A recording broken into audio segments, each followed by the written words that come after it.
जो कुछ इस वक्त हो रहा है, अगर यही काम कोई गैर मुस्लिम करता तो मुमकिन है कि दंगा फसाद भी हो जाता और अखलाकी तौर पर सारे लोग उस काम को गलत कहते। सब कहते कि ये मुसलमान दुश्मनी है, इस्लाम दुश्मनी है।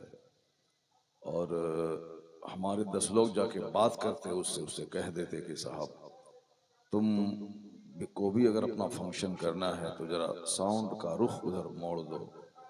मगर चूंकि ये सारा काम सुन्नी और बरेलवी, रज़वी और तैगी मुसलमान कर रहे हैं, इसलिए यहाँ कुछ भी नहीं कहा जा सकता। दूसरे लोग बैंड बाजा मस्जिद के सामने बजाते हुए जाएं तो दंगा फसाद हो जाएगा। अपने ही गांव के लोग बजाते हुए जाएं तो कुछ भी नहीं कहा जा सकता है। अल्लाह तबारक व तआला तमाम मुसलमानों को अक्ल सलीम अता फरमाए। जिस महफिल में हम बैठे हैं बहुत ज़बरदस्त महफिल हुई। बज़ाहिर सामाइन की तादाद कम है, उससे कोई फ़र्क नहीं पड़ता। सामाइन कम रहें या ज़्यादा, गुफ्तगू होती है। बलियावी साहब ने बड़ी पाकीज़ा और बड़ी अच्छी गुफ्तगू की।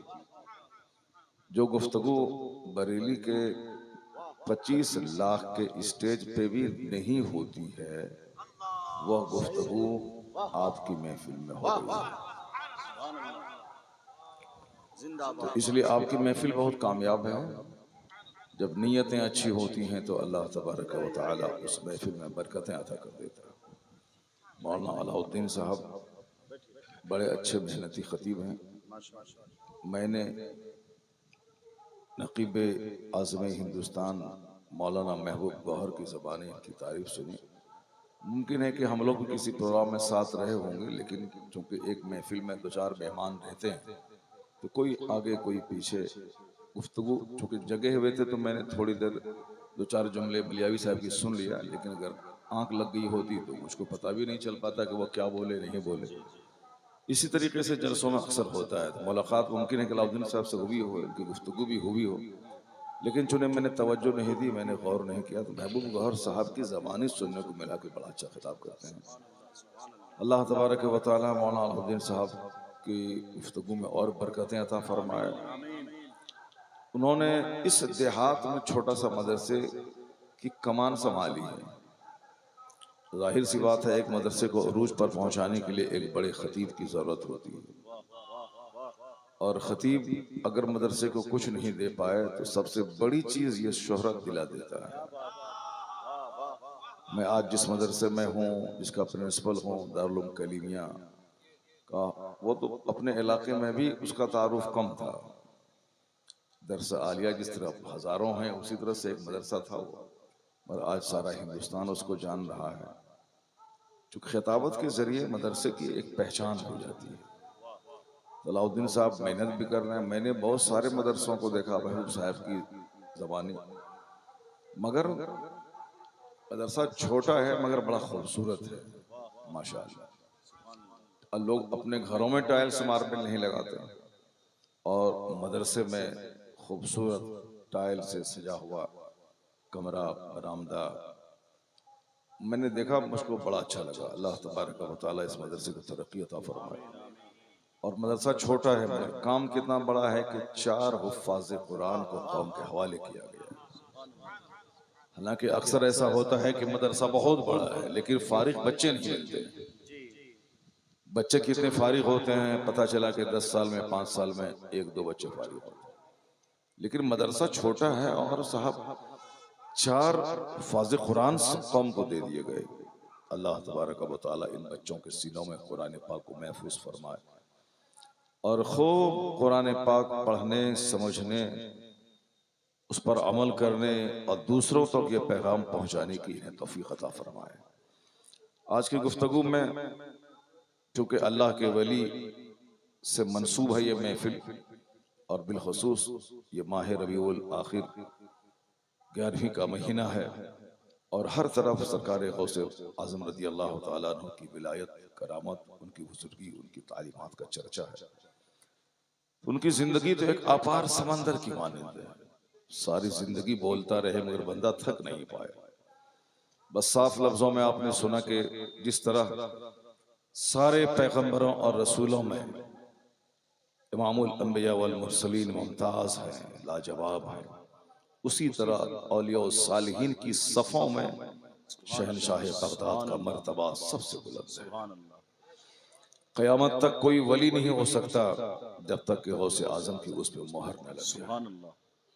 गौसे आज़म रज़ी अल्लाह तआला अन्हु आज भी ऐसी मुश्किल कुशाई करते हैं अल्लाह रब्बुल इज़्ज़त के हुक्म से, अल्लाह के दिए हुए इख्तियारात से, कि आज इधर बंदा गौसे आज़म को आवाज लगाता है, उधर मदद पहुंच जाती है।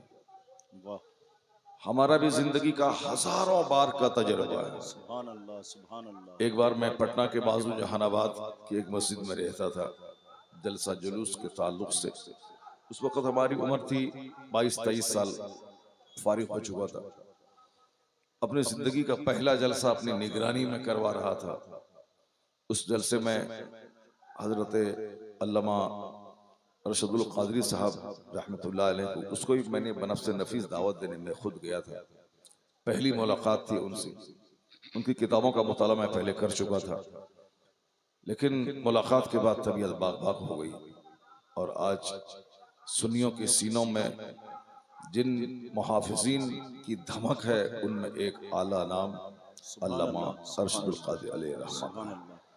भले ही लोग खिताबत के बल पे शोहरत पालें, 2 पैसे कमा के साहब पार्लियामेंट पहुंच जाएं, या पेट्रोल पंप लगा लें, या अपना मकान बना लें, या गाड़ी खरीद लें, मगर अल्लामा अरशद साहब की खिदमत के मुकाबले में उनकी कोई हैसियत नहीं है।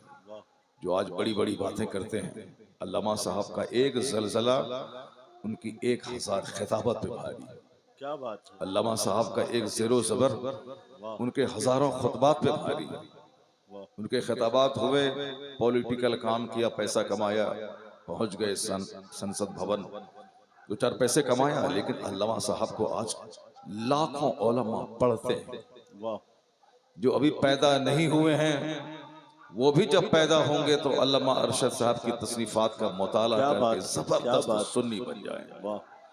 इतने बड़े मुसन्निफ, इतने बड़े मनाजिर, इतने बड़े आलिम, सुन्नियत का दर्द रखने वाले, सुन्नियत की फिक्र में रोने वाले, ऐसा दर्दमंद खतीब आपको मुबल्लिग और दाई नहीं मिलेगा। मैंने ये बातें एक वजाहत के तौर पर कर दी, क्योंकि एक बंदा इस तरह की बातें उन्होंने किया है, इसलिए मैं, अगर मेरी बात इस चैनल के हवाले से उस तक पहुंच गई तो उन्हें अपने गरीबान में झांक के देखना चाहिए कि खिताबत का असर कितना महदूद होता है और तसनीफ का असर कितना गहरा और दूररस होता है।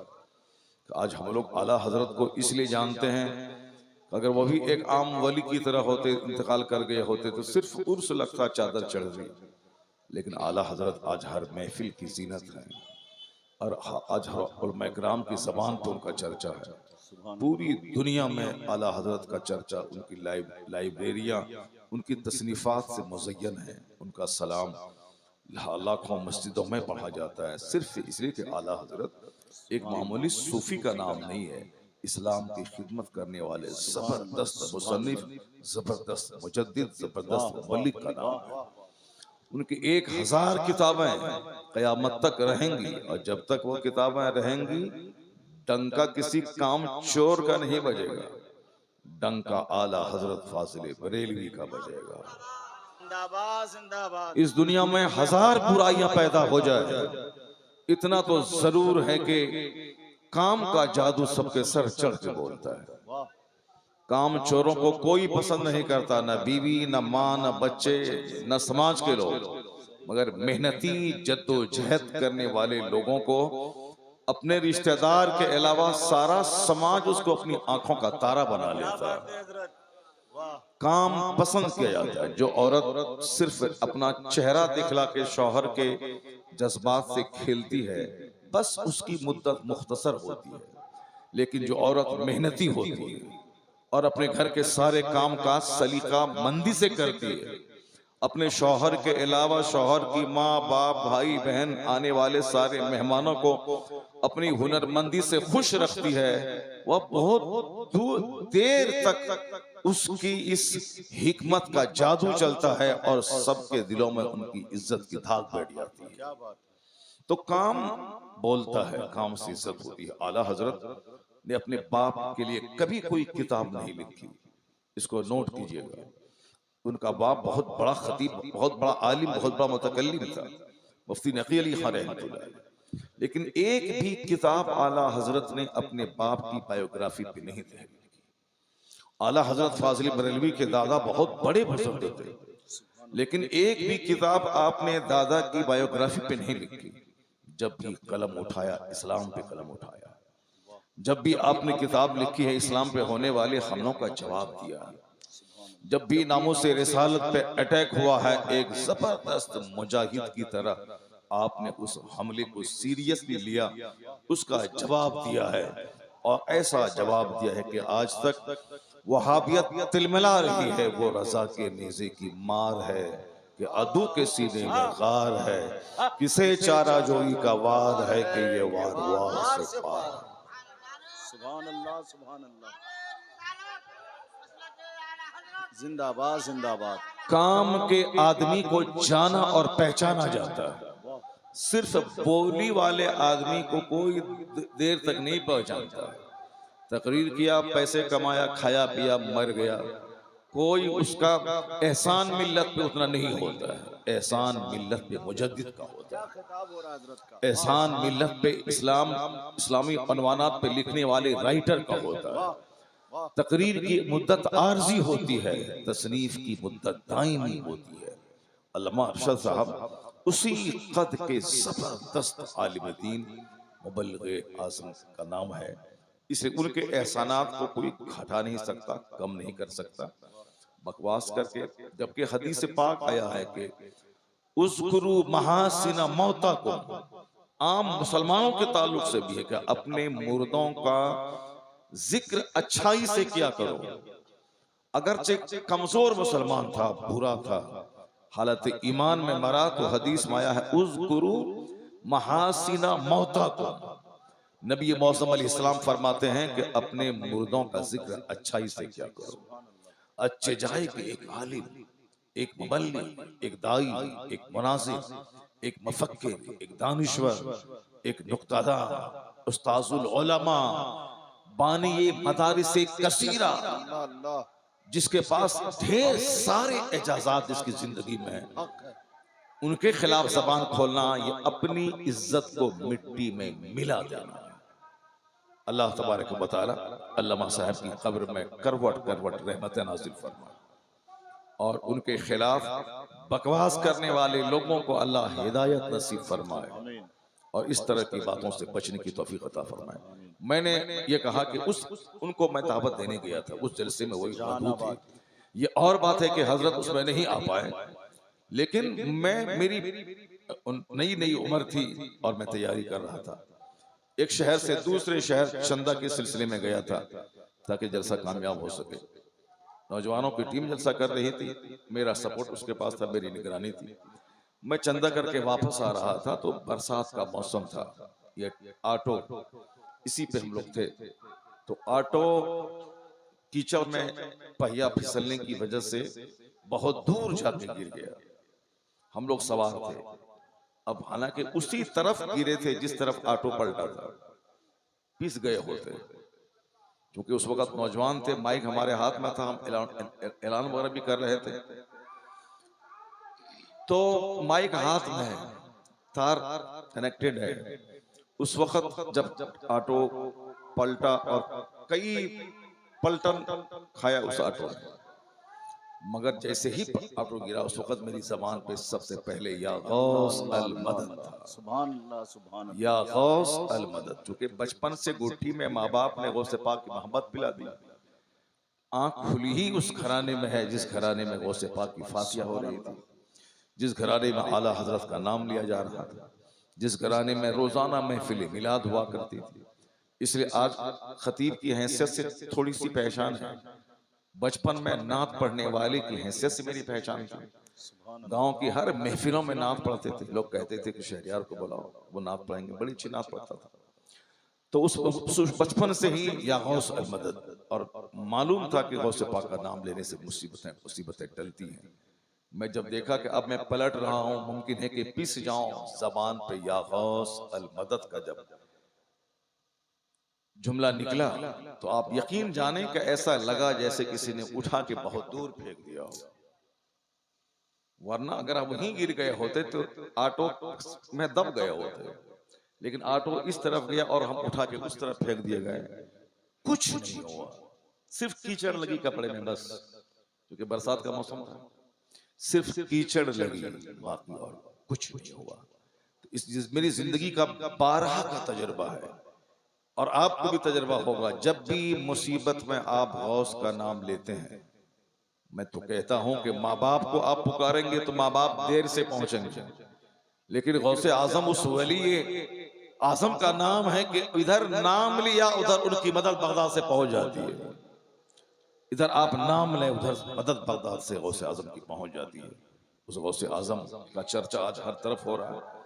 उनकी जिंदगी का सारा चैप्टर तो मैं नहीं खोल सकता, बस सिर्फ एक चैप्टर मैं खोलता हूं। जितने लोग यहां मौजूद हैं सारे लोग उसको गौर से सुने कि गौसे आजम रज़ी अल्लाह ताला अन्हु, अगर एक आम वली जिसका हमारे पास तस्वुर रहता है कि वो वली कामिल पहाड़ों की गुफाओं में बैठकर महवे इबादत रहते हैं, वो अपने घर में खानका बनाकर, वो घर के अंदर दरवाजा बंद करके जिक्र अस्कार करते हैं, इबादत करते हैं, तो आप ये समझ लें कि अगर ऐसा कोई वली करता है, वो वली सिर्फ अपने फायदे के लिए कर रहा है। क्योंकि मैं 1 करोड़ बार दरूद पढ़ता हूं, उसका फायदा हमको मिलेगा। मैं 1 करोड़ बार कलमा शरीफ पढ़ता हूं, उसका सवाब हमको मिलेगा। मैं तहज्जुद, इशराक, चाश्त, अव्वाबीन पढ़ता हूं, उसका फायदा मुझको मिलेगा। तो आप जितनी भी इबादत कर लें उसका फायदा आपको मिलेगा। अगरचे ये बहुत बड़ी बात है, कोई आदमी सारा कारोबार छोड़कर सिर्फ जिक्र इलाही में नहीं लगता है। 5 वक्त बाजमात मस्जिद में नमाज पढ़ना, ये काम भी लाखों आदमी में से कोई करता है। ये काम भी बड़ा है, लेकिन इससे भी एक बड़ा काम है। वो बड़ा काम यह है कि जिस काम का फायदा हजारों तक पहुंच जाए, जिस काम का बेनिफिट लाखों तक पहुंच जाए, जिस काम का फायदा करोड़ों तक पहुंच जाए। तो बंद कमरे में 1 करोड़ कलमा पढ़ने वाला, उसका सारा फायदा उसको मिलेगा। लेकिन जो अवामुन्नास के बीच, जो जुमा के खिताब में कुरान और हदीस सुना कर अल्लाह का डर लोगों के दिल में बिठाता है, हुजूर की सच्ची मोहब्बत का जाम पिलाता है, अगर उनकी तकरीर की वजह से 1000 आदमी जन्नती बन गए, 1 लाख आदमी जन्नती बन गए, तो अपना जाती फायदे के लिए करोड़ों सजदा करने वाला आबिद, वो अपना जाती फायदा करने वाला है।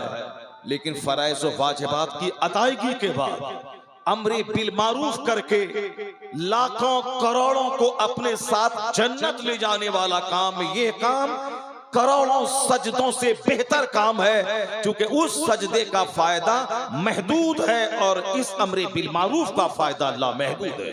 वाह, सुभान अल्लाह। इसलिए फकीह का मर्तबा बहुत बड़ा होता है, जो दूसरों को बुराई से रोकता है, जो दूसरों तक नेकी का पैगाम पहुंचाता है।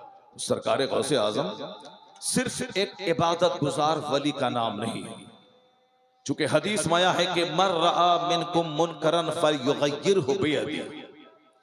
इसी हदीस पाक को समझ लें। एक तरफ तो कुरान शरीफ माया है कि कुंतुम खैर उम्मतिन उखरिजत लिन्नास तअमुरून बिल मारूफ व तनहौना अनिल मुनकर, you are the best community. एक कौम मुस्लिम, तुम बेहतरीन करो, तुम बेहतरीन उम्मत हो, तुम बेहतरीन जमात हो। बेहतरीन वो होता है जिसका काम सबसे बेहतरीन होता है। मॉल बना लेना कमाल नहीं है, फॉर्चूनर खरीद लेना कमाल नहीं है, 1000 बीघा जमीन खरीद के फार्म हाउस बना लेना कमाल नहीं है।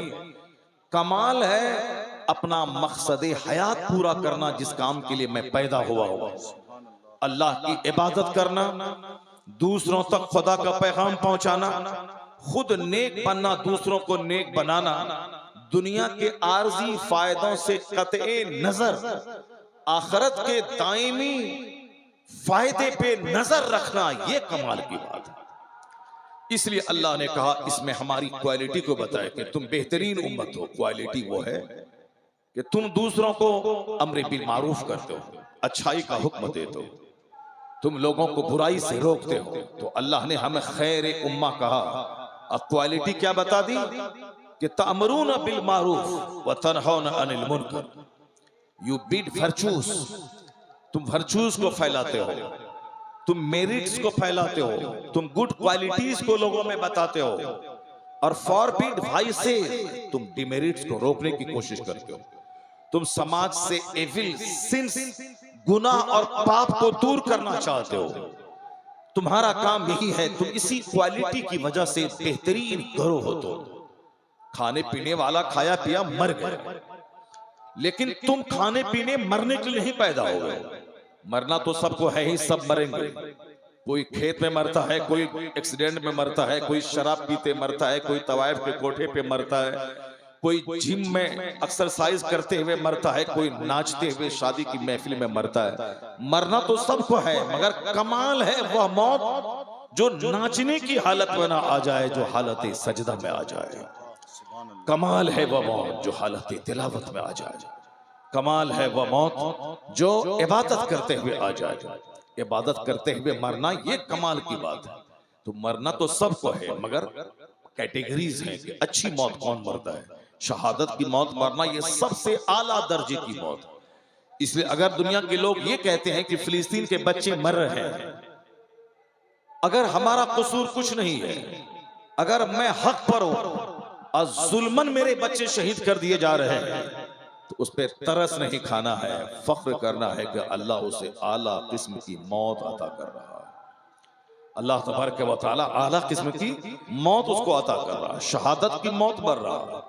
काफिर चाहे 1000 साल की लंबी उम्र हासिल कर ले, काफिर चाहे 50 खरब एकड़ जमीन जमा कर ले, कुफारो मुशरिकीन यहूदो नसारा चाहे वो दुनिया के 100 से ज्यादा ममालिक पे कब्जा कर ले, और अंजाम उसका आग है।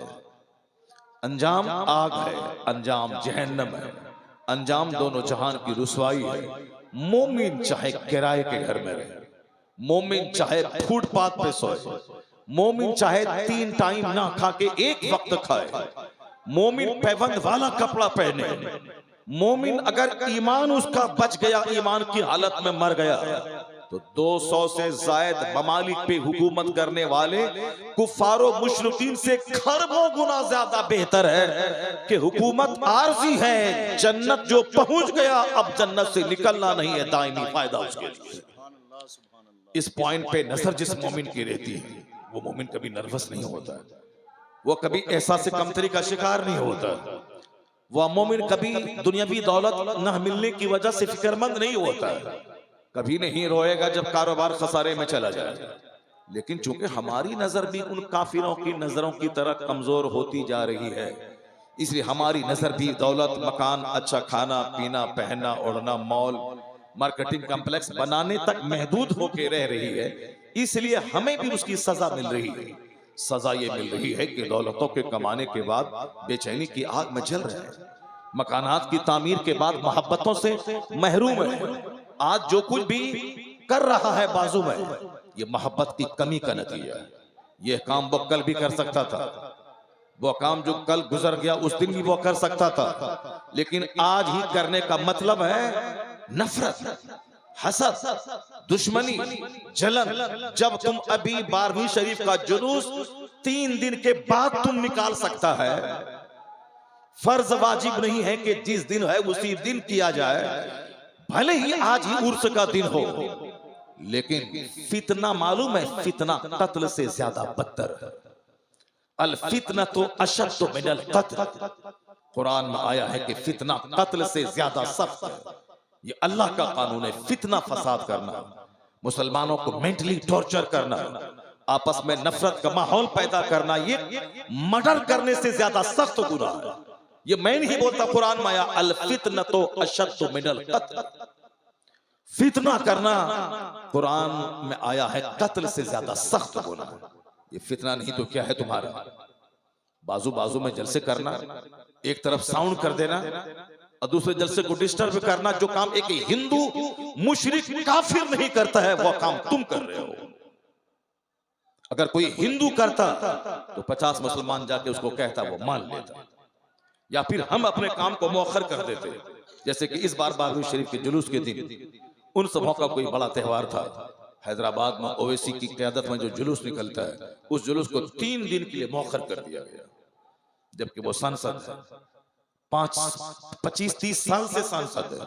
उनका सारा घराना पॉलिटिकली, उनका बाप पूरी जिंदगी पार्लियामेंट में बैठ करके MP बन करके दुनिया से चला गया। इतने असर रसूख वाला शहर, खानदान और मुसलमानों की मेजॉरिटी दबदबा, उसके बावजूद उन दंगों फसाद से बचने के लिए हिंदुओं गैर मुस्लिमों को साहब इस्लाम की तरफ से बदगुमान होने से बचाने के लिए उन्होंने कहा कि ठीक है, तुम्हारा आज है, हमारा भी त्योहार आज है, मैं भी कर सकता हूं, लेकिन हम जुलूस कोई फर्ज वाजिब नहीं है, इसको हम कल भी निकाल सकते हैं, परसों भी निकाल सकते हैं। टकराव से, फितने से बचने के लिए जुलूस को मौखर कर दिया गया, जुलूस मोहम्मदी। तो फिर अगरचे किसी वली के उर्स का ही दिन क्यों न रहे, अगर हम दोनों मिल करके या तो एक जलसा कर लें, या फिर दोनों को अलग अलग ही करना है तो अलग अलग दिन कर लें, आज वो कर ले कल कर ले। चूंकि यहाँ अल्लाह रसूल को खुश तो करना है नहीं, जो साहिब कब्र लेटे उनको तो खुश करना है नहीं, यहाँ सिर्फ अपने नफ्स को खुश करना। इसलिए क़यामत के दिन जो बंदा मैदान जंग में शहीद हो जाएगा बज़ाहिर, लेकिन अगर नीयत यह है कि मैं बहादुर कहला जाऊं, तो मुस्लिम शरीफ की हदीस में आया है कि नाक के बल घसीट कर उसको जहन्नम की आग में डाला जाएगा। यह हदीस पाक में बहुत छोटी कमजोर हदीस नहीं है, मुस्लिम शरीफ की हदीस में आया है। सहाय सित्ता की हदीस में है कि क़यामत के दिन सबसे पहला जो केस आएगा अल्लाह के सामने, वो केस एक नौजवान का आएगा जो कहेगा कि मैं अल्लाह की राह में शहीद हो गया, इस्लाम और कुफ्र के दरमियान जंग हो गई, उस जंग में वो शहीद हो जाएगा। जाहिर सी बात है सबसे आला मौत हमारी निगाह में है, लेकिन क़यामत के दिन उस नौजवान को अल्लाह कहेगा, मैंने तुझको जवानी दी, नेमत दी, ये बता दे कि तुमने इसके बदले में क्या किया। वो कहेगा, इलाही मैं तेरी राह में जंग किया, कातल तो फी का हद तस्तु शहीद, तो मैंने तेरी राह में जंग की यहां तक कि मैं शहीद कर दिया गया। तो अल्लाह कहेगा, कज़ब्ता, तू झूठ बोल रहा, तू इसीलिए लड़ा था मैदान जंग में ताकि तू बहादुर कहला जाए, तेरी बहादुरी का चर्चा हो जाए।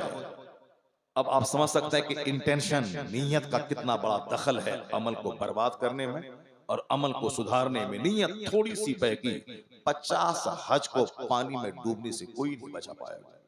नीयत थोड़ी सी खराब होगी, 1 लाख जलसा करवा लो, 1 लाख जानवर को ज़बह कर दो, 1 लाख मस्जिदों की तामीर कर दो, जहन्नम जाने से कोई नहीं रोकेगा। ये मौलवी नहीं बोलता है, जिस नबी का कलमा पढ़ के तुम मुसलमान बने हो, वो नबी मोहतरम की हदीस कह रही है। आका फरमाते हैं कि अल्लाह कहेगा, कसब था, तू झूठ बोला, तुमने इसलिए मैदान जंग में जाके जंग की जदाल किया कि तू बहादुर कहला जाए, तो फकत कील, तू कहला गए दुनिया में बहादुर, तो दुनिया में तेरा चर्चा हो गया। अब चूंकि मेरे लिए तुमने गर्दन नहीं कटाई थी, इसलिए मेरे यहाँ आज तेरा कोई हिस्सा नहीं है। मुंह के नाक के बल घसीट कर फरिश्ते उसको जहन्नम की आग में डाल दें। हजरत अमीर मुआविया रज़ी अल्लाह तआला अन्हु जब इस हदीस पाक को सुनते और बयान करते थे, इतना रोते थे कि दाढ़ी भीग जाती थी, और कहते थे जब इतने बड़े बड़े लोगों का ये हाल होगा तो आम आदमी का क्या हाल होगा। गर्दन कटा दी अल्लाह की राह में, फिर भी गए जहन्नम में। क्यों? नीयत अंदर से अच्छी नहीं थी। नीयत थी शोहरत की, वाहवाही की, लोगों की जबान पे मेरी बहादुरी का चर्चा हो जाए। उसी तरह दूसरा शख्स आएगा जो बहुत अल्लाह ने माल दिया होगा, अल्लाह एक एक माल को याद दिलाएगा, ये बता दे कितना इतना माल मैंने दिया, उसके बदले में तुमने क्या किया। कहेगा, इलाही मां तरक तो सबीलन, मैंने कोई रास्ता नहीं छोड़ा, यहाँ तक कि मैंने उस रास्ते में खर्च किया जिस रास्ते में खर्च करना तुझको पसंद है, मस्जिद बनाई, मदरसा बनाया, इफ्तार पार्टी दिया, गरीबों मिस्किनों को कपड़े दिए, बीमारों का इलाज करवाया, जाने जिन जिन रास्तों में खर्च करके तेरी खुशी तलाश की जा सकती है, मैंने सारे रास्तों में खर्च किया। अल्लाह कहेगा गजब था, तू झूठ बोल रहा है। अब आप समझ सकते हैं, एक बोरी सीमेंट दे के ऐलान करवाने वाले, ऐलान नहीं हुआ तो रूठ जाने वाले, 1000 चंदा जलसा में दिया, कुर्सी नहीं मिली तो अब सब दिन जलसा चंदा न देने की कसम खाने वाला, हमको ज़कात ही देना है, मैं किसी मदरसे में दे दूंगा, आपके मदरसे में क्यों दूंगा, मैं वहां गया आपने कुर्सी नहीं दी, मैं वहां गया आपने इज्जत से हमको नहीं पूछा, तो ज़कात फर्ज है हम अदा करेंगे, मगर आपको नहीं देंगे, दूसरे मदरसे को दे देंगे। इसका मतलब ज़कात देकर उसका इनाम अल्लाह से नहीं पाना है, दुनिया ही में कुर्सी की शक्ल में पा लेना, दुनिया ही में इज्जत की शक्ल में पा लेना, दुनिया ही में चर्चा की शक्ल में पा लेना है। ए मुसलमान, जिस चीज ने आपको डैमेज किया है या बदनीयती ने आपको डैमेज किया है, क्योंकि काफिरों के बीच रहते रहते सोच भी काफिराना हो गई, उनके साथ रहते रहते जिस तरह हमारे बच्चों का दिल दिमाग उसी काफिरों की तरह होता जा रहा है, यानी उनकी तरह ऐश करना, मौज करना, मोबाइल चलना, शराब पीना, फटा हुआ पैंट पहनना, गले में चैन पहनना, मुंह में गुटखा खाना, बाल जोकर की तरह रखना, सोने की अंगूठी पहनना, शादी ब्याह में उस काफिरों की तरह धमाल मचाना, 10,000 आदमी को दावत देना, खिलाना पिलाना, कर्ज लेकर जमीन बेचकर लड़की वाले को दिवालिया बना देना, जमीन बेच के भिखारी बना देना, और उसकी बेटी के साथ बिस्तर पे ऐश करना, जिसके बाप को तुमने उस दुल्हन के लाने के बदले में उसको कंगाल और भिखारी बना दिया। ये बता दे उस बीवी के दिल पे क्या गुजरता होगा जिसके बाप को तुमने भिखारी और कंगाल बना के तुमने अपने ऐश का बिस्तर सजाया है। कुछ नहीं बोलती है तो क्या हुआ, वरना उसके पास दिल तो है, एहसास तो है, दिल नहीं जीत पाएगा उनके बाप को भिखारी बना के, दिल उस वक्त जीत पाएगा जब उसके बाप से कुछ ना ले, सिर्फ दुल्हन को ले ले। 50% मेरा रोल है, मुझको औरत की जरूरत है, औरत को मेरी जरूरत है, तो जिस तरह हमको उसको हमकी हमारी जरूरत है, उसी तरह हमें भी औरत की जरूरत है। हम भी औरत के बगैर जिंदा नहीं रह सकते। हमारा घर सोने का क्यों ना हो, गोल्ड का रहे, 50 एकड़ जमीन पर रहे, औरत नहीं है तो कौड़ी के 3 है वो घर एक वीरान सनसान जंगल है। हमारे पास 5 करोड़ है, अगर औरत नहीं है तो 5 करोड़ मिट्टी और ढेले में कोई फर्क नहीं। जिंदगी की सारी बहार है उसी औरत की वजह से, उसकी वजह से हमारे दिल को सुकून मिलता है, उसकी वजह से मेरी निशानी औलाद पैदा होती है, उसकी वजह से हमारा घर जिंदा रहता है, हमारी करोड़ की प्रॉपर्टी की हिफाजत होती। मैं तो कहता हूं अगर जन्नत से हूर को निकाल दिया जाए तो जन्नत भी बेमजा है, लेकिन एहसान मेरे रब आला का है कि कुरान पाक में जहां जहां भी जन्नत का जिक्र हुआ है वहां हूर का जिक्र हुआ है, उस हूर के हुस्न का जिक्र हुआ है, उस हूर की बड़ी बड़ी आंखों का जिक्र हुआ है, क्योंकि वो जन्नत भी बेमजा है जिस जन्नत में हूर न हो। उसी तरह वो घर सनसान है, वीरान है, उजड़ा हुआ है, वह जिंदगी पागलों की है जिस जिंदगी में कोई खातून शामिल न हो। जब हमारी जिंदगी की सारी लज्जतें उनसे वाबस्ता हैं, अगर उनको मेरी जरूरत है तो हमको भी उसकी जरूरत है, तो उनके घर को उजाड़ के, उनके बाप को भिखारी बना के, उनके बाप को सड़क पे ला करके और बेजा अपने लुच्चों लफंगों दोस्तों को उनके घर में ले जाके किचवा कीट करके, लड़ाई झगड़ा करके, मारपीट करके, साहब ब्रांडेड और बिस्लेरी का पानी का मुतालबा, जो कभी जिंदगी में पानी नहीं पिया है वो अब बेटी के यहाँ पानी का मुतालबा करता है। ये बिल्कुल ही काफिराना रस्म रिवाज है। इसलिए पंजाबी साहब ने क्या कहा कि शादी सिंपल कीजिए अब ताकि ज़िना मुश्किल हो जाए। अरबपति खरबपति क्यों ना रहे, पहले आप तो पहल कीजिए, आप तो मस्जिद में शादी का माहौल पैदा कीजिए। अगर अरबों रुपए की मौजूदगी मगर आपने सिंपल शादी किया, या फटीचर क्लास के गरीब जो कर्ज लेके जमीन बेच के मस्जिद के दरवाजे पे भीख मांग के अपने बेटे की शादी धूम से करते हैं, उन बेशर्मों को शर्म आएगी कि खरबपति जब अपनी बेटी की शादी मस्जिद में सुन्नत पर अमल करते हुए सिंपल ढंग से कर रहा है, तो हम गरीबों फकीरों को भी उससे ज्यादा सिंपल शादी करना चाहिए।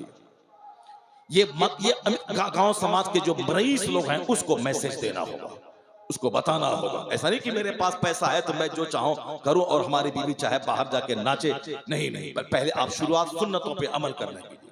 गरीब अगर सुन्नत पे अमल करे तो आप बोलेंगे इनके पास माल ही नहीं है तो क्या करेगा ये, मस्जिद में ना करेगा तो मॉल में करेगा, तो आप तो उसको फौरन गरीबी का ताना दे देंगे।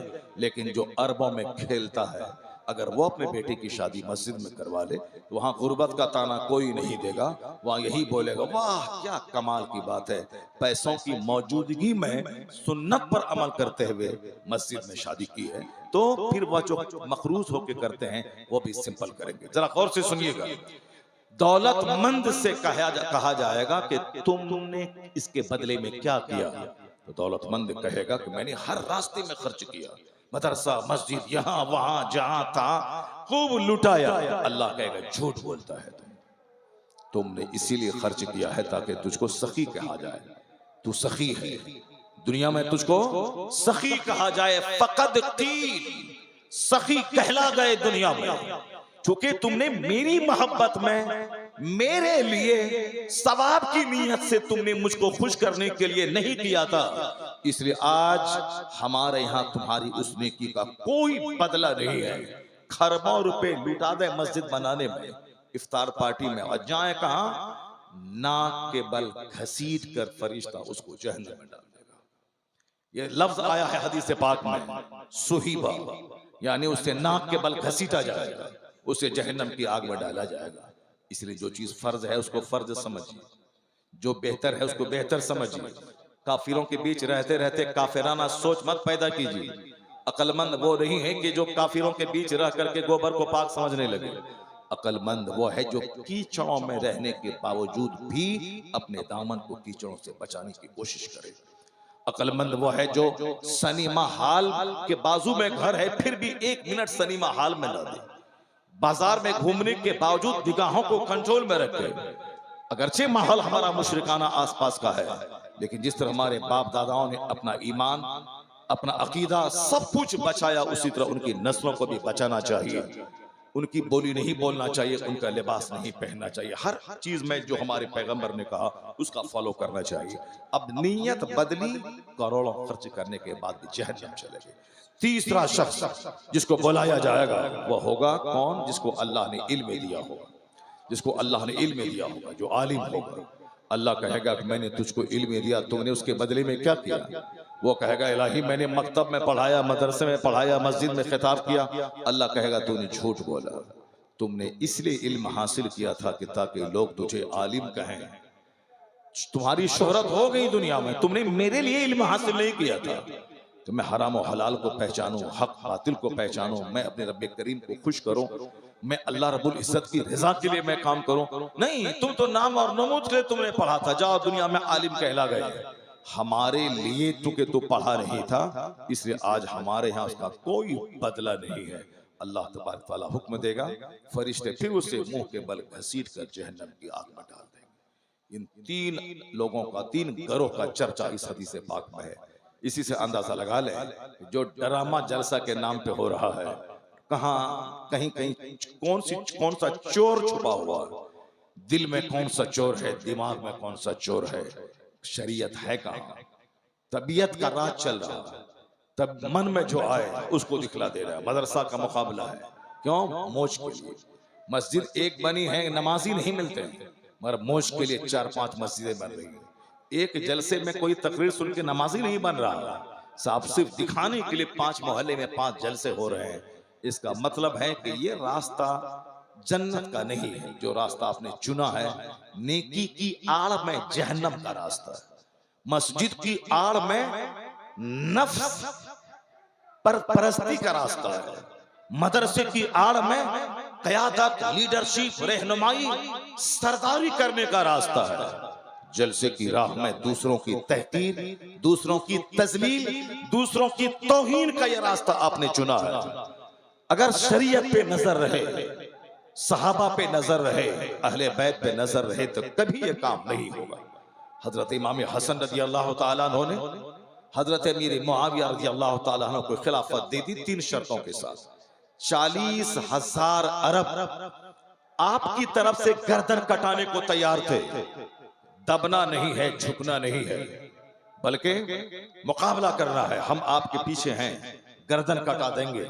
मगर इमाम हसन रज़ी अल्लाह तआला अन्हु ने अमीर मुआविया रज़ी अल्लाह ताला अन्हु को खिलाफत दे दी और खुद दुर्वेश फकीर की तरह जिंदगी बसर करने के लिए मदीने मुनव्वरा आ गए। मदीने मुनव्वरा में जब तक आपकी जिंदगी रहे दुर्वेश बनकर सदकात खैरात ज़कात देते हुए, हज करते हुए, सदकात और खैरात करते हुए, हज करते हुए आपने अपनी जिंदगी के दिन गुजार दिया, यहाँ तक कि शहादत की आला किस्म की मौत आप मदीने में मरे। आपने अमीर मुआविया रज़ियल्लाहु अन्हु को खलीफा बनाया था। जो लोग अमीर मुआविया को गाली देते हैं वो जान लें कि अमीर मुआविया रज़ियल्लाहु ताला अन्हु अगर मुजरिम हैं तो उनसे बड़ा मुजरिम इमाम हसन रज़ियल्लाहु ताला अन्हु हैं, जिन्होंने 40,000 अरब की मौजूदगी में खिलाफत हजरत अमीर मुआविया को दे दी। अगर तुम्हारी निगाह में अमीर मुआविया मुजरिम है तो उनसे बड़े मुजरिम इमाम हसन हैं, जिनके नाम का तू झंडा उठाता है, जिनके नाम की गीत गाता है, जिनके नाम की रोटी खाने का तुम दावा करता है, उतने बड़े मुजरिम इमाम हसन है। तुम्हारी निगाह, मगर मेरी निगाह में इमाम हसन शहीदों के सरदार, मुत्तकियों के इमाम, सालिहीन के इमाम, रसूल पाक के चहीते शहजादे नवासे, और हुजूर ने जो पेशनगोई की थी कि इब्नी हाजा सय्यदुन लअल्लाह अन युस्लिहा बिही बैन फिअतैन मिनल मुस्लिमीन, मेरा यह बेटा हसन सरदार है, अल्लाह दो गरोह के इनके जरिए दो गरोह में सुलह पैदा कर देगा। मेरे नजदीक इमाम हसन की अहमियत बहुत बड़ी है। हजरत अमीर मुआविया को खलीफा बनाकर हजारों मुसलमानों को खून रेज जंग में झुलसने से बचाया, दो गरोह को आपस में लड़ने से बचाया, मुसलमानों के दो गरोह में लाखों आदमी को कत्ल होने से बचाया है, अपनी कुर्सी छोड़ दी। इमाम हुसैन शहीद आजम है, अपने बाल बच्चों समेत अपनी गर्दन कटा दी मैदान करबला में, वह शहीद आजम है, जान दे दी। मगर इमाम हसन की कुर्बानी किसी माना कर इमाम हुसैन से कम नहीं है, क्योंकि पास एंगल से जान दे देना आसान है मगर कुर्सी छोड़ना मुश्किल है। और सारे लोग जानते हैं इस बात को, आदमी गर्दनें कटा देता मगर कुर्सी नहीं छोड़ता है। कुर्सी की खातिर लोग अपने बाल बच्चे, अपने मां तक को ज़बह करवा देते हैं ताकि बादशाह की कुर्सी मुझको मिल जाए। जो इतिहास पढ़ते हैं सबको मालूम है। इस एंगल से देखेंगे तो इमाम हसन की कुर्बानी इमाम हुसैन की कुर्बानी से भी बड़ी कुर्बानी है। क्यों? इमाम हुसैन ने जान दे दी, इमाम हसन ने कुर्सी और सत्ता की कुर्बानी कर दी। इमाम हसन ने सत्ता की कुर्बानी की है। आप बादशाह थे, खलीफा थे आप, लेकिन आपने खिलाफत सिर्फ मुसलमान के दो गरोह को लड़ने से बचाने के लिए, हजारों को उस कत्ल होने से बचाने के लिए अपने सीने पर पत्थर रखकर खिलाफत अमीर मुआविया को दी।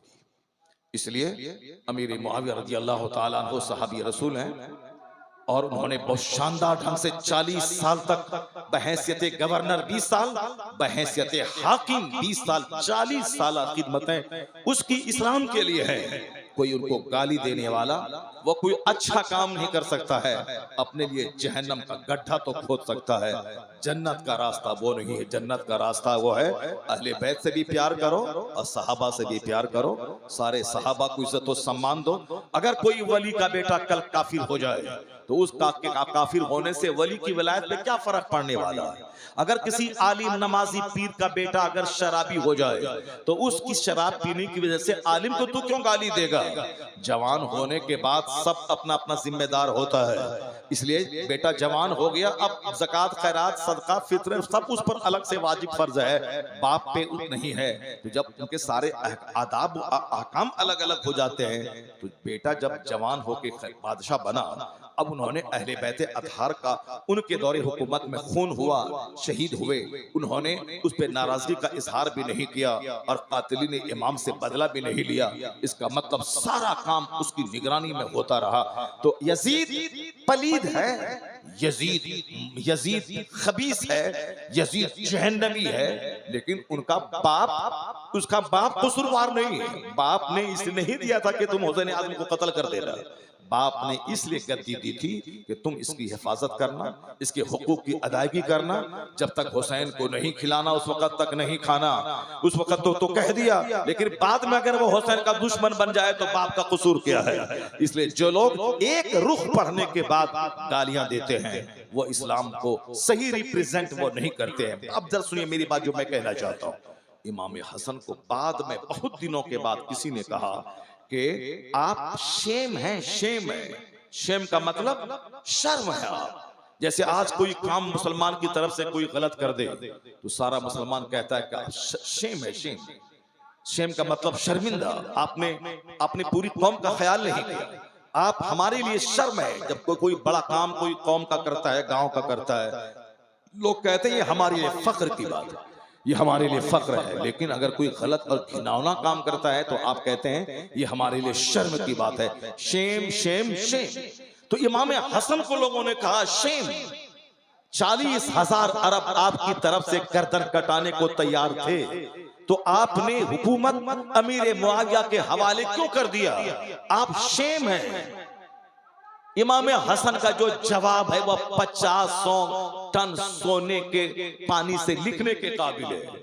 इमाम हसन ने अपने एक जुमले से इस्लाम समझाया, दुनिया की सच्चाई समझाई, आखिरत का मकाम समझाया, एक मोमिन को कैसे जीना चाहिए वह सलीका और हुनर सिखाया है। आज दुनिया की मोहब्बत ने मुझको तबाह किया। आज अच्छा खाने, अच्छा पहनने, अच्छा घर बनाने के शौक ने मुझको कहीं का नहीं छोड़ा। न दुनिया में इज्जत मिली और जब अल्लाह की इबादत नहीं की तो मरने के बाद क्या मिलेगा वो तो सबको मालूम है। दुनिया की मोहब्बत ने मस्जिदों को उजाड़ दिया। दुनिया की मोहब्बत ने आज खानकाहों को वीरान कर दिया। दुनिया की मोहब्बत ने आज मदरसों को दुकान बना दिया। दुनिया की मोहब्बत और नामो नमूद ने नेकी की आड़ में लोगों को जहन्नमी बना दिया। दुनिया की मोहब्बत ने नम अज़ान पंजगाना सुनने के बाद भी हमारे कान पे जू तक नहीं रेंगता, जबकि एक काफिर का सीना अज़ान सुनने के बाद हिल जाता है, पर हम मस्जिदों का रुख नहीं करते। काफिरों के दिए हुए तोहफे, मोबाइल और टेलीविजन, ये सारी वीसीआर और फिल्में ने हमारी नस्लों को हमसे छीन लिया। जन्नत भूल गए, आखिरत भूल गए, अल्लाह की खुशी हासिल करना भूल गए। अब सब कुछ इसी दुनिया में हासिल करना चाहते हैं। माल भी यही मिले, जिंदगी भी लंबी यही मिले, सेहत भी यही मिले, औलाद भी यही मिले, दामाद भी अच्छा यही मिले, बेटी भी अच्छी यही मिले, मसाफ हर तरफ से फरावानी फरावानी हो। अब मरने के बाद चाहे जन्नत मिले ना मिले किसी को कोई फिक्र नहीं है। जिस चीज ने हमें तबाह बर्बाद किया है, एक जुमला इमाम हसन का अगर सीने में आप मुसलमान के उतर जाए, वो हर मामलात में सबसे पहले आखिरत को, सबसे पहले जन्नत को प्रायोरिटी देगा, तरजीह देगा। इमाम हसन रज़ी अल्लाह तआला अन्हु ने क्या कहा? ठीक है, तुम लोग मुझे शर्म कहते हो, शेम कहते हो, तुम इतना जान लो, अल आरो खैरुम मिनन नार। अल्लाहु समद। एक जुमला है इमाम हसन का, अल आर, तुम हमें आर दिलाते हो, तुम हमें शर्म दिलाते हो कि जो आपने जो काम किया है वो हमारे लिए शर्म की बात है। इमाम हसन कहते हैं अगर तुम्हारे नजदीक मेरा ये काम आर है, शर्म है, तो अल आर खैरुम मिनन नार, ये आर जहन्नम के नार से बेहतर है। ये आर नार से बेहतर है। ये दुनिया में शर्म कहला जाना जहन्नम की आग में जलने से बेहतर है। कितने दिनों तक मुझको तू जलील समझेगा? अगर शेम शेम कह के मुझको तू जलील कह रहा है, कितने दिनों तक? 2-4 दिन, 2-4 साल तक। मगर अगर मैं मूंछ पे अड़ा रहूं और मुसलमानों को कत्ल करवा दूं, ये बता दे कि मुस्तफा अगर पूछे क़यामत के दिन में क्या जवाब दूं? और अगर मेरी इस वजह से अगर मैं जहन्नम में चला जाऊं तो फिर मेरा क्या बनेगा? इसलिए इमाम हसन ने कहा अल आरो खैरुम मिनन नार, यानी अगर तुम्हारे बकौल ये आर है तो समझ ले कि आर नार से बेहतर है। इसलिए हर मुसलमान इस जुमले से नूर हासिल करते हुए जब भी दुनिया और आखिरत में टकराव हो कि दुनिया लूं या आखिरत, दुनिया की खुशहाली लूं या जन्नत, तो इमाम हसन के कौल की रोशनी में हर मुसलमान को चाहिए कि दुनिया के सुख, चैन, सुविधा और झूठी इज्जत को ठोकर मार दे और आखिरत की दायमी और परमानेंट इज्जत को गले लगा ले। अगर झूठ बोलकर 1 करोड़ कमाया जा सकता है और 1 करोड़ का महल तामीर किया जा सकता है, तो ये याद रख ले कि अगर ये महल इस दुनिया के चंद दिन के लिए है और आखिरत झूठ बोलने से नहीं मिलेगी वहां की नेमत। इसलिए मुसलमान होने के नाते अगर झूठ बोलकर करोड़ों कमाया जा सकता है तो इस झूठ पे, इस करोड़ों कमाई पे पाखाना कर दे, लात मार दे, थूक दे, क्योंकि इस कमाई आरजी है, इसका फायदा टेम्पररी है। और अगर सच बोलकर 1 टका कमाता है तो झूठ बोलकर 1 करोड़ कमाने से बेहतर है, क्योंकि सच का अंजाम जन्नत है, खुदा रसूल की खुशनुदी है। सुभान अल्लाह, सुभान अल्लाह। तो इमाम हसन का एक जुमला नूर से भरा, फुल ऑफ लाइट, रोशनी से भरा हुआ है। मगर चूंकि हम लोग सिर्फ जाहिर पे नजर रखते हैं, इसलिए हम लोग इमाम हसन इमाम हुसैन से रोशनी हासिल नहीं करना चाहते। झंडा उठाया, अखाड़ा उठाया, फर्जी करबला, फर्जी इमाम बाड़ा, हाय हुसैन, हाय सकीना किया। बाकी सकीना मुकद्दसा की जिंदगी से जो हमें पैगाम मिल रहा है, हया का, पर्दे का, मुसीबतों पे सब्र का, लाशों के अंबार पे भी नहीं घबराने का, हक की खातिर कुर्बानियां देने के बाद भी अफसोस नहीं करने का एक तालीमात का भंडार है जो इन शहीदों और इन मुकद्दस शहजादों की जिंदगी से मिल रहा है।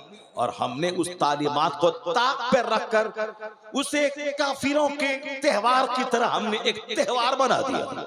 काफिरों का त्योहार है शराब पीना, उनका त्योहार है नाचना, उनका त्योहार है गाना, उनका त्योहार है अय्याशी करना। चाहे कोई भी त्योहार हो, नाम मैं नहीं लूंगा, उसको तकलीफ हो जाएगी, लेकिन जो भी त्योहार जरा उसको झांक के अपने करीबान में देख ले। चाहे जो त्योहार हो, हर त्योहार में शराब, हर त्योहार में चंदा करना, शराब पीना, हर त्योहार में नाचना गाना, हर त्योहार में रिकॉर्डिंग बजाना। रिकॉर्डिंग यही पूजा है, रिकॉर्डिंग ही पूजा है, रिकॉर्डिंग बजाए वही पूजा हो गया। उसी का देखा देखी मुसलमानों ने भी अभी रिकॉर्डिंग शुरू कर दिया। हमें सजदा करना था, रिकॉर्डिंग बजा रहे हैं। हमें इबादत करनी है, रिकॉर्डिंग बजा रहे हैं। हमें 10 बार दुरूद पढ़ना था, हम रिकॉर्डिंग बजा रहे हैं। हम साहब रिकॉर्डिंग हम उसी से सीखा है, चूंकि उसके मंदिरों में भी रिकॉर्डिंग बजता है। वहां कोई इबादत करने वाला मंदिर में तो कोई जाता नहीं है, बस रिकॉर्डिंग सुबह 3 बजे से बजाना शुरू किया। चाहे जिसकी नींद खराब हो, रिकॉर्डिंग बज रहा है, पूरा मोहल्ला गनगन आ रहा रिकॉर्डिंग की आवाज से। तो तुम भी जो वही रिकॉर्डिंग बजा के त्योहार मनाएगा और शराब पिएगा चंदा करके मुहर्रम में, फिर तेरा क्या हाल होगा। जबकि ईद का दिन त्योहार का है, लेकिन ईद के दिन हमारी नमाज बढ़ जाती है, रोजाना 5 नमाज, ईद के दिन 6 नमाज। क्यों? रोजाना फजर, जोहर, असर, मगरिब, ईशा। ईद के दिन 1 नमाज अलग से वाजिब हो गई, ईद उल फित्र की। ये बताइए, हमारा त्योहार आता है तो नमाज बढ़ जाती है, हमारा त्योहार आता है तो ईदगाह जाने से पहले गरीबों के यहाँ सदक़े फित्र पहुंचा दे, ताकि वो भी तेरी खुशी में शरीक हो जाए, उनके चूल्हे में भी आग सुलग जाए। तो मेरा त्योहार आता है, नमाज बढ़ गई। मेरा त्योहार आता है, खैरात बढ़ गई। खैरात डेली करें अच्छा है, मगर कोई वाजिब नहीं है। मगर ईद के दिन ईदगाह जाने से पहले खैरात करना वाजिब है, ताकि गरीब भी तेरी खुशी में शरीक हो जाए। बकरीद के दिन नमाज फर्ज, नमाज वाजिब हो गई, रोजाना 5 नमाज। बकरीद में 1 नमाज अलग से बढ़ गई, और फिर अलग से कुर्बानी बढ़ गई, ताकि जो 1 लाख के बकरे का गोश्त तुम खाओ, वो उस बकरे का गोश्त अपने भाई के घर पहुंचा दे, अपने समाज के गरीबों के घर पहुंचा दे। तो मेरा त्योहार ये है। त्योहार, हमारा त्योहार नाचना, गाना, कूदना, सिनेमा हॉल को भर देना नहीं है। ये जो पुरानी रिवायतें, आज तो मोबाइल ने तो सिनेमा हॉल को उजाड़ दिया है, लेकिन फिर पहले क्या था दस्तूर कि ईद के दिन मुसलमानों के बच्चे से सिनेमा हॉल भर गया, और नई नई फिल्में ईद के दिन रिलीज होती थी, बकरीद के दिन रिलीज होती थी। इधर नमाज खत्म हुई ईदगाह में, लोग दौड़ के शहर चले गए फिल्म हॉल को आबाद करने। कोई समझाने वाला नहीं है, कोई बताने वाला नहीं। बताने वाला तो हमेशा से था, लेकिन लोग मनमानी कि ईद का दिन है तो आज जाके नाचे कूदे, नाच को देखें, फिल्म को देखें, गंदी तस्वीरें देखें, खुशियां मनाएं। मगर अल्हम्दुलिल्लाह आज डांट डपट, उलमा की डांट डपट की बदौलत आज बहुत सारा खुराफात कम हुआ है। मैं ये कह रहा हूं कि ईद में हमारी इबादत बढ़ जाती है, बकरीद में मेरी इबादत बढ़ जाती है, नमाज बढ़ जाती है, खैरात बढ़ जाती है। ये हमारे त्योहार की छवि है। मुहर्रम की आड़ में, इमाम हुसैन की शहादत की आड़ में हमारे शरीरों, बदमाशों और चंद खबीस किस्म के नापाक गरोह के मौलवियों की वजह से मुहर्रम जैसा पाकीज़ा पाकीज़ा पाकीज़ा तकरीब, पाकीज़ा यादगार दिन वो हमारे लिए खुराफात का दिन बन गया। मुहर्रम की 10 तारीख यादगार दिन है, हिस्टोरिकल दिन है, तारीखी दिन है। जिस दिन मेरा इमाम दुनिया के सामने झुका नहीं, जिस दिन मेरा इमाम अपनी जान की परवाह किए बगैर जालिम हाकिम के सामने हक बोला, मेरा इमाम हक बातिल का समर्थन नहीं किया। बज़ाहिर जुल्म करते हुए लोगों ने आपको कत्ल तो कर दिया, आप अपने बाल बच्चों का कत्ल गवारा किया, मगर मुस्तफा की शरीयत का कत्ल आपने गवारा नहीं किया। आपने दीन को कत्ल होने से बचाया।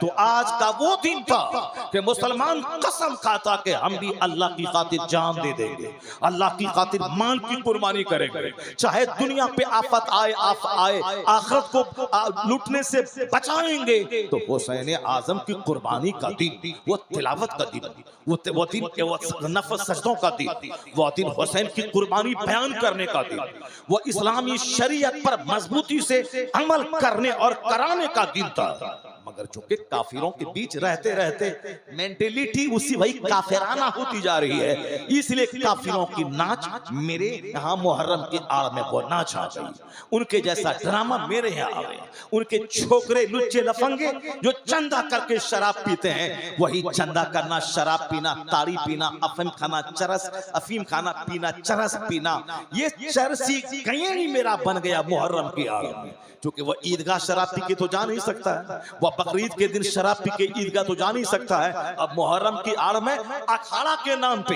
अब वह शराब पी के, ताड़ी पी के नाच रहा है, गा रहा है, बैंड बाजा। ईद के दिन ईदगाह में बैंड बाजा तो बजा नहीं सकता है, बकरीद के दिन ईदगाह में वो हारमोनियम और तबला बजा नहीं सकता है, मगर अब मुहर्रम की आड़ में तबला बजाना शुरू किया। सिर्फ इतना सोच ले कि हुसैन ने इस्लाम को जिंदगी दी है, जान दिया है, मगर एक जालिम की हिमायत नहीं की है। तो हमारी भी आज अहद करने का दिन है कि जान जाए जाए मगर शरीयत पे आंच नहीं आने पाए। तो जो लोग शरीयत का मजाक उड़ाते हैं वो समझें कि हुसैन आजम की मोहब्बत का हक अदा करते हैं या हुसैन आजम की कुर्बानी को खेल तमाशे का रंग देना चाहते हैं। वरना जिन लोगों ने जो शुरू किया है अच्छा काम नहीं है। हुसैन आजम तो एक दिन शहीद हुए, क्योंकि उनकी जिंदगी से नूर कोई हासिल नहीं कर सकता है, अपने नफ्स हासिल नहीं करता, नफ्स और तबीयत की तकमील चाहता है। मैंने इमाम हसन की जिंदगी का कौल आपको बताया कि बंदा को हमेशा अल्लाह के लिए जीना चाहिए। और एक रिवायत में बयान करता हूँ, उसके बाद मैं सरकार गौसे आजम की जिंदगी में आता हूँ। क्योंकि हम लोग बुजुर्गों को सिर्फ पढ़ते हैं, गौसे आजम के नाम पर भी हमने बिरयानी खाना शुरू किया, गौसे आजम के नाम पर अपने मालिदा खाना शुरू किया, गौसे आजम के नाम पर अपने लंगर खाना शुरू किया, मगर गौसे आजम की जिंदगी से जो नूर मिल रहा है उस नूर को लेना हमने छोड़ दिया।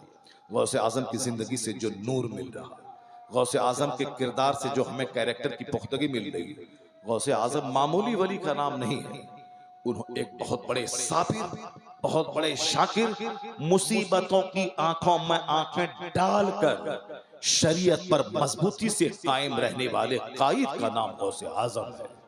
गौसे आजम की जिंदगी में मुसीबत के दिन आए, मुसीबत के दिन वो आए कि आपका स्टेटमेंट है कि मैंने 25 साल तक जंगलों में फिरता था, भूख लगती दरख्त के पत्तों को खा लेता था, भूख लगती थी गिरी पड़ी सब्जी में खा लेता था। कौन? जिसके नाम पे आज खरबों रुपए की बिरयानी लुटाई जा रही है दुनिया में। मेरे वो शेख आजम का अपना स्टेटमेंट है, मैं आलिम हाफिज सब बनने के बाद 25 साल दरियाओं सहराओं किसरा के खंडरात में घूमकर आप महवे इबादत रहते थे, अल्लाह का जिक्र करना, मुजाहिदा करना, इबादत करना, हमेशा रोजे से रहना, तिलावत करना, दरख्तों से बातें करना, चांद सूरज से बातें करना, अल्लाह रब्बुल इज्जत की मारिफत का नूर सीने में हासिल करना। इल्म इतना है कि हाफिज, कारी, आलिम, मुफ्ती सब बन गए। उसके बाद गए जंगलों में, वहां नफ्स खुशी करने लगे। ये सबसे बड़ी चीज है, इबादत, रियाजत, मुजाहिदा, अपने नफ्स को कुचलना, नफ्स को मारना, नफ्स को दबाना। आजकल आदमी मौलवी बना, अब फट से मस्जिद में नमाज पढ़ाने के लिए आ गया, न कोई तरबियत, न कोई उसकी ट्रेनिंग, न उसके लिए कोई इबादत और रियाजत हो, मुजाहिदा करके अपने